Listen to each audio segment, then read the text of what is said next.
Bisnis tidak bisa dibangun di atas kebohongan, nantinya pasti akan ketahuan juga. Halo semuanya, nama saya Michael, selamat datang di channel saya, Sikutu Buku. Kali ini, saya akan membahas kisah dari Elizabeth Holmes, founder dan CEO dari Theranos, sebuah perusahaan tes darah yang dituduh menipu masyarakat dan investor. Pada tahun 2014, Elizabeth ibaratnya berada di puncak dunia. Perusahaan yang didirikannya memiliki valuasi hingga 9 miliar dolar atau setara dengan 126 triliun rupiah. Dia juga dinobatkan sebagai wanita miliarder termuda di dunia. Bahkan tidak jarang, Elizabeth disebut sebagai Steve Jobs masa depan, berkat gaya penampilannya yang mirip dengan mendiang Steve Jobs. Namun pada tahun 2015, mimpi besarnya hancur seketika karena Elizabeth dituduh sebagai penipu. Terbaru, saat ini Elizabeth sedang menjalani persidangan atas tuduhan penipuan dengan ancaman hingga 20 tahun penjara. Sebelum kita mulai, buat kalian yang mau support channel ini agar terus berkarya, caranya gampang banget. Kalian cukup klik subscribe dan nyalakan loncengnya. Dukungan kalian membantu banget supaya kita bisa rutin posting dan bersama-sama belajar di channel ini. Elizabeth Holmes lahir pada tahun 1984 di Amerika Serikat. Dia dibesarkan dalam keluarga yang mapan. Dari kecil, orang tuanya sudah memberikan tekanan yang besar kepada Elizabeth harus menjadi orang sukses di masa depan. Maklum saja, orang tua Elizabeth merupakan pegawai negeri yang berpengaruh. Ibunya bekerja di bagian kebijakan luar negeri dan pertahanan, sedangkan ayahnya bekerja untuk lembaga pemerintah setelah menjabat sebagai wakil presiden di Enron. Ketika Elizabeth berusia 7 tahun, dia mencoba menciptakan mesin waktu dan mengisi seluruh buku catatan dengan gambar teknik yang mendetail. Pada usia 9 tahun, Elizabeth memberitahu kerabatnya dengan penuh kesungguhan hati bahwa dia ingin menjadi miliarder ketika dia dewasa. Tekanan harus sukses yang besar dari orang tuanya membentuk mental Elizabeth dari kecil. Dia didorong oleh orang tuanya untuk menjadi dokter dan belajar bahasa Mandarin. Dua keahlian ini diharapkan dapat membantu Elizabeth untuk sukses di kemudian hari. Benar saja, keahlian dirinya dalam berbicara bahasa Mandarin dengan lancar membuat dia diterima untuk kelas musim panas di Stanford. Padahal saat itu, Elizabeth masih berada di bangku sekolah. Di waktu yang bersamaan, Elizabeth mulai mengembangkan etos kerjanya dan sering begadang untuk belajar. Hasilnya cukup memuaskan, nilainya sangat baik, bahkan Elizabeth memulai bisnisnya sendiri. Dia menjual perangkat lunak yang menerjemahkan kode komputer ke sekolah-sekolah di China.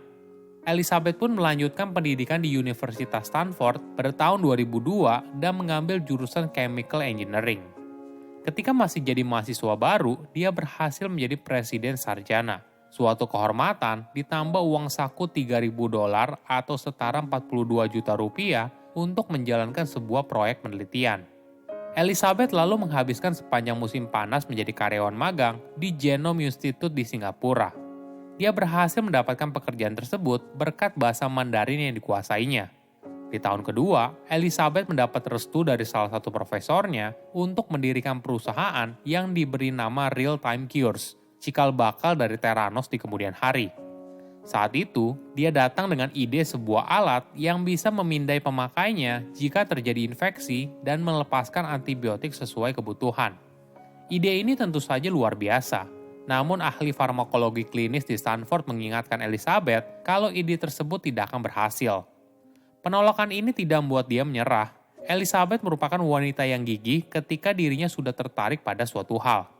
Pada tahun 2003, Elizabeth memutuskan untuk drop out dari Universitas Stanford dan mendirikan Theranos, sebuah perusahaan yang menciptakan perangkat portable yang diklaim dapat menguji ratusan penyakit hanya menggunakan setetes darah.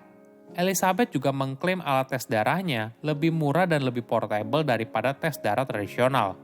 Anehnya lagi, sebelum mesin yang diciptakan oleh Theranos bernama Edison dijual untuk umum, Elizabeth berani membuat klaim yang tidak terbukti kalau mesin tersebut mampu mendeteksi penyakit mematikan sedari awal. Walaupun begitu, dia berhasil meyakinkan banyak investor besar. Berbagai nama besar bersedia pasang badan dan memberikan dana untuk pengembangan perusahaan, mulai dari mantan sekretaris kabinet Amerika Serikat hingga pendiri dari perusahaan teknologi Oracle. Pembawaannya yang menarik membuat para investor rela menyerahkan uang yang besar tanpa melihat laporan keuangan perusahaan yang sudah diaudit.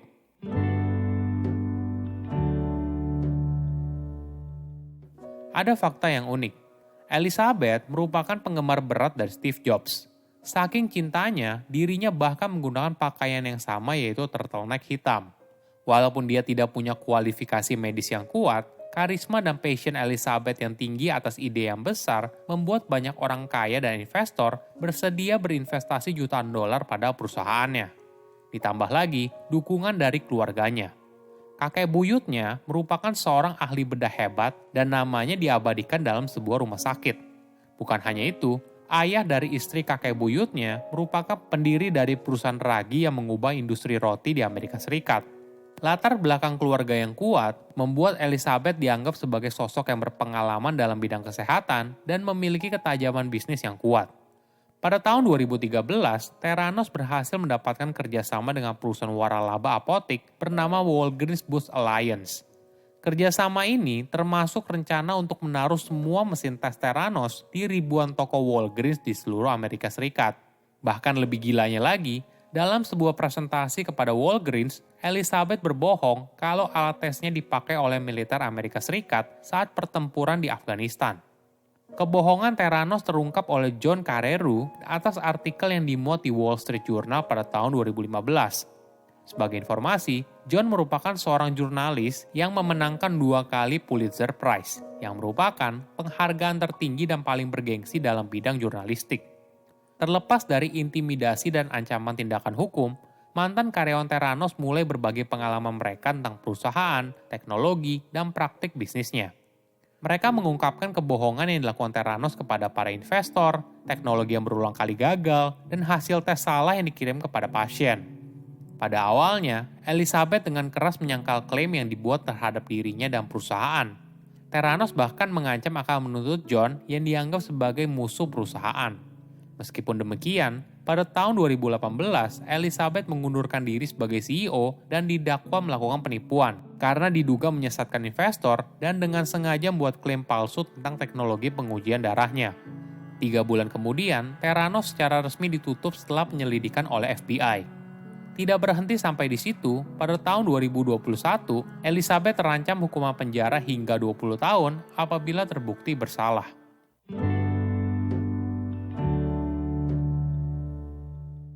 Kisah Elizabeth dan Theranos merupakan catatan penting bagi para pendiri startup di Silicon Valley. Inovator yang punya mimpi untuk mengubah dunia harus berbicara kepada investor dengan jujur tentang teknologi yang mereka miliki dan potensinya di kemudian hari.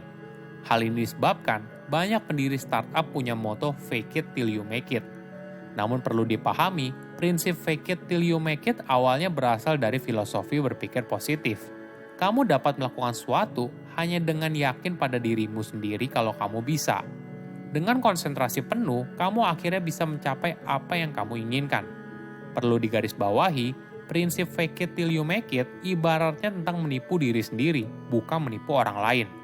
Yang terjadi di kasus Theranos adalah Elizabeth menipu investor, konsumen, dan masyarakat atas teknologi di bidang kesehatan yang berbahaya. Usia muda kaya raya memang jadi impian hampir semua anak muda. Namun, mimpi tersebut tidak boleh dibangun di atas kebohongan. Silahkan komen di kolom komentar pelajaran apa yang kalian dapat ketika tahu informasi ini. Selain itu, komen juga mau tahu informasi apa lagi yang saya review di video berikutnya. Saya undur diri, jangan lupa subscribe channel YouTube Sikutu Buku. Bye-bye.